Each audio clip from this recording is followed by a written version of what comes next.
Okay, pag-usapan natin to.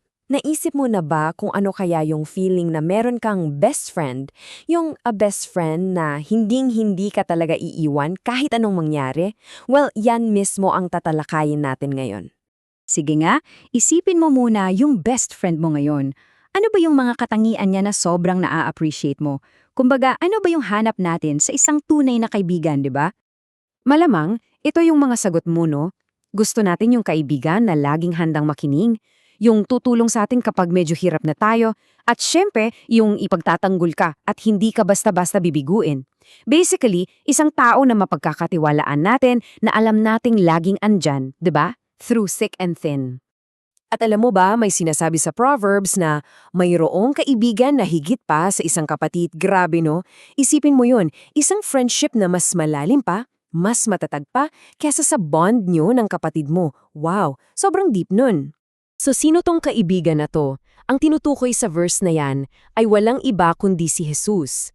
Siya yung kaibigan na mas malapit pa sa isang kapatid. Kasi, aminin natin, yung mga kaibigan natin dito sa lupa, kahit gaano pa natin sila kamahal, tao lang din sila, di ba? Nagkakamali. Minsan kahit hindi sinasadya, nabibigo nila tayo. Pero si Jesus, iba siya.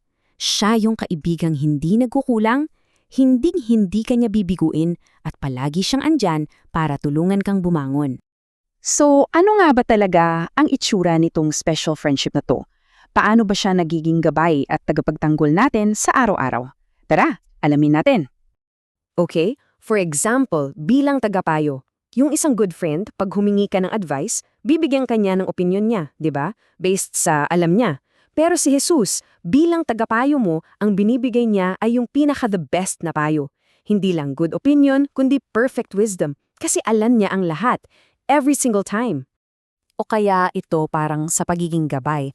Kung susunod ka sa isang mapa or let's say Waze, minsan mali pa rin yung turn, di ba? Naliligaw ka pa rin. Pero kapag si Jesus ang gabay mo sa buhay, ay siguradong-sigurado ka, panagi kanyang dadalhin sa tamang landas. At ito pa, yung feeling na may kakampi ka. Sa isang team, andyan yung teammate mo para suportahan ka sa laro. Pero si Jesus bilang iyong depensa, sobrang next level. Hindi lang siya kakampi, protektado ka niya at 100% nasa panig mo, palagi no matter what. Okay, so ang ganda pala ng friendship na to, no? Ang tanong ngayon, paano natin mapapalago to? Paano tayo mananatiling konektado sa kanya? Madali lang.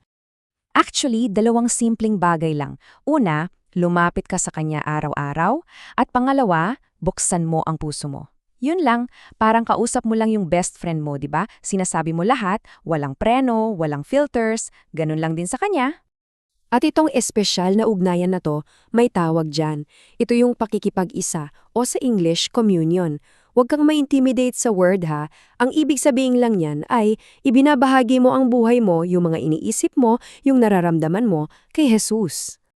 At ngayon, dito na tayo sa, para sa akin, isa sa pinakamagandang bahagi. Ito yung pangako niya sa atin. Isang pangakong hinding-hindi mapapako. Kasi, harapin natin, yung buhay, hindi naman laging masaya, di ba? May mga pagsubok, may mga disappointments, may mga araw na feeling mo, ang bigat-bigat. Pero kahit sa gitna ng lahat ng yan, pakinggan mo to, ito mismo ang pangako niya. Ako'y sumasa inyong palagi hanggang sa katapusan ng sanlibutan. Grabe, hindi minsan, hindi kapag okay ka. Ang sabi niya, palagi, hanggang sa dulo. Nakaka-comfort isipin, no? Yung palagi na yun, ibig sabihin niyan 100%. 100% of the time, kasama mo siya. Walang exception. Sa good times, sa bad times, sa mga meh times, palagi siyang andyan. So, iiwan ko sa iyo tong tanong na to. Ngayong alam mo na mayroon kang isang kaibigan na never kang iiwan, na laging nasa tabi mo. Ano kaya yung kaya mong harapin ngayon ng may bagong tapang at pag-asa? Pag-isipan mo yan.